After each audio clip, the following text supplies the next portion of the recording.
Hey guys, and welcome back. Today we are doing part 3. Oh wow, my fingers do not like that. Part 3.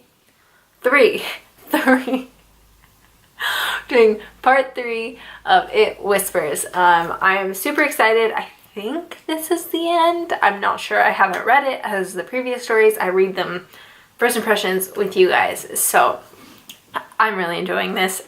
Like always, the first link in the description box is going to be towards the author. He is awesome. He does have one other story on his page. I haven't read that one yet. I don't know if I'm going to read it on camera. I might not. I might just save it and you guys go enjoy it and do what you do and let him know you appreciate what he puts out. So yeah, go ahead and subscribe and you can see all of the content that I put out. I do unboxings, I do scary stories, I do a bunch of different stuff, whatever makes me happy. I love everything spooky. And before this gets too long, I'm gonna let you know that last video, I said that I think I was gonna do Freaky Fridays, but I might do Wicked Wednesdays. I'm not sure, haven't decided. Subscribe and you will find out. And so every week I want to put out at least one spooky type video. So yeah, without further ado, I'm gonna go ahead and get started on part 3 of It Whispers. Thank God for Easter. I was able to use the holiday to get out of the house and away from those damned whispers. It might not have been as long as a break as I would have liked, but at this point, I'll take what I can get. Any time where I can sleep peacefully without recurring nightmares and away from some creepy whispering demon asshole is fine with me. Sorry, I'm not thrilled to be back home right now. The lack of sleep this thing causes can make my life very difficult. The quicker I can figure out how to fix this, the better. I got home yesterday just as a series of near black storm clouds began rolling in. Luckily, I avoided getting caught in the ensuing rain, but the overcast skies presented unnatural problems that would affect me if their natural problems couldn't. I unlocked my door and proceeded into my apartment. I was welcomed by what was beginning to become an all too familiar feeling of dread. Now, most of my places are carpeted, but the kitchen has tile floors. As soon as I opened the door, I heard what sounded like hooves moving frantically around on the tiling. I hurried over to the kitchen and was greeted by nothing hooved, but instead, a disastrous mess. My pots and pans were strewn everywhere, silverware littered the floor, and shattered remains of some of my coffee cups cluttered the countertops. The craziest thing was my cast iron skillet that rested in my sink bent to a half circle like it was a flimsy metal spoon. Either someone had broken in, or whatever it is that's whispering to me at night decided that it didn't like my choice in kitchenware. I think it goes without saying that I was pissed, no matter if it was the former or the latter. I checked the back door to see if I had left it unlocked, and it didn't seem so.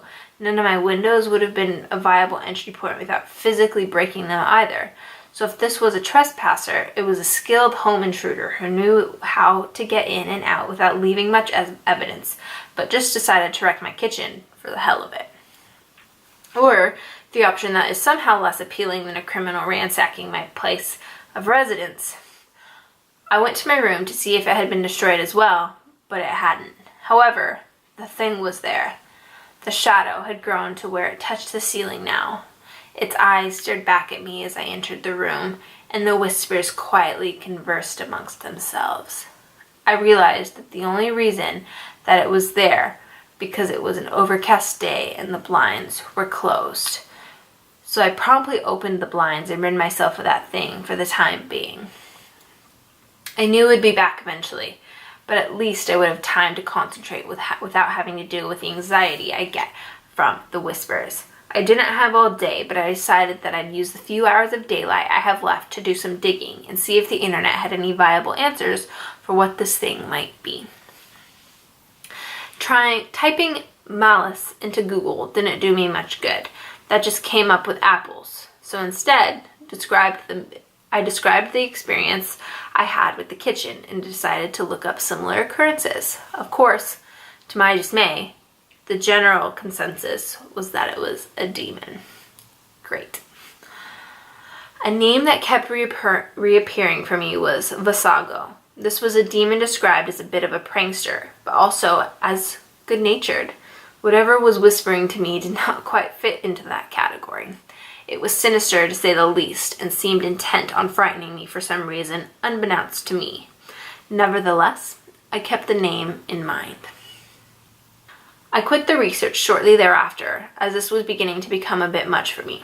I'm not the most religious person, although I'm open-minded in regards to the idea. But believing that a demon was taking time out of its day to scare me while I tried to sleep or to turn my kitchen upside down, that just seemed naive. It was beginning to get late, and I knew that sooner or later I was going to have to catch sleep again. I looked out of the window and saw a steady rain drench the earth outside. It was soothing, just watching and listening. The storm tonight made the world outside dark and dreary, but tomorrow it would be bright, beautiful, and teeming with life. The plants would be nourished, animals would come out once again, and the sun would shine brighter than ever on the nature below. It was a pleasant change, one that everyone now was likely hoping for. That hope would likely turn to happiness when the sun rises over clear skies and green grass in the morning. And I couldn't help but notice the juxtaposition of it all. Such hope had been diminished within me. It was still there, in the same sense that wisdom teeth are still present in all our jawbones at some point or another. But, like the wisdom teeth, my hope serves no purpose. It will reach no positive outcome. It acts more as a hindrance than anything, as it only sets me up to be more disappointed than I realized. It isn't fulfilled more precisely than I realized that those whispers are still there, torturing me every night. Or when I realize that those eyes continue to pierce through me, straight into the essence of my being. Or when I realize that the shadow continues to grow like an infection on my wall, and with it grows the shadow within me. I'm not in the right state of mind. I just need a break. I'm going to end this entry here. This is me signing off. Next time, no sleep. There's an update. I don't remember falling asleep. I don't remember much after finishing the last entry, to be frank. The last thing I remember is having a bit of my favorite forget your feeling beverage, but I had what I think was a dream, and I remember that beyond a shadow of a doubt. I was in my room, as per usual, and it was there in the corner. It wasn't moving to me like last time, but it had grown yet again, taking up an increasing amount of space on the wall. There were no whispers, but out of the darkness I heard, again, the sound of hooves. It was mocking me, teasing me with what it had done, and with the fear that it continued to instill in me.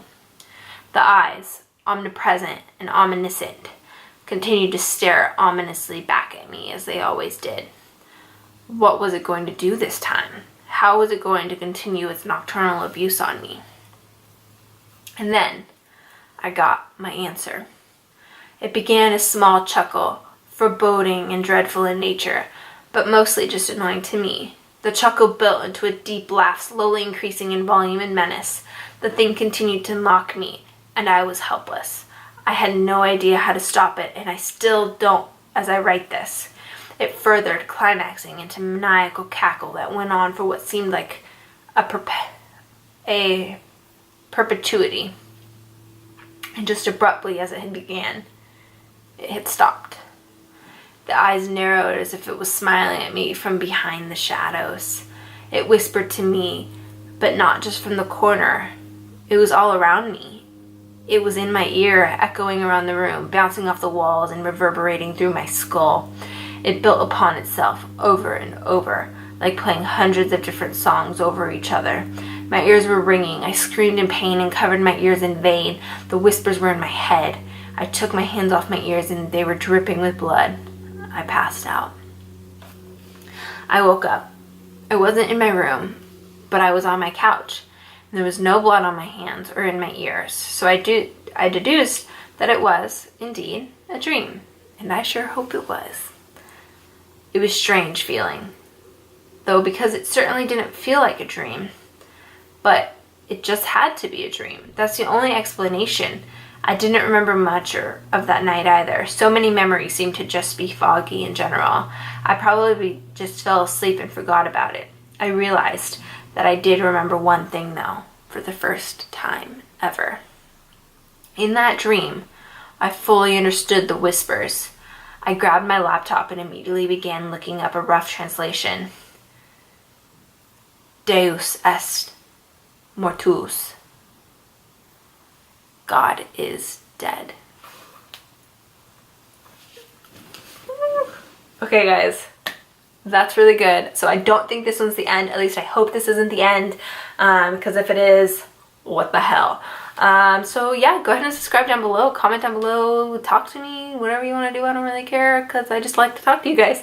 But yeah, and again, check out his content down below. First link in the description box. You can check out all the other links as well. You might like what you find.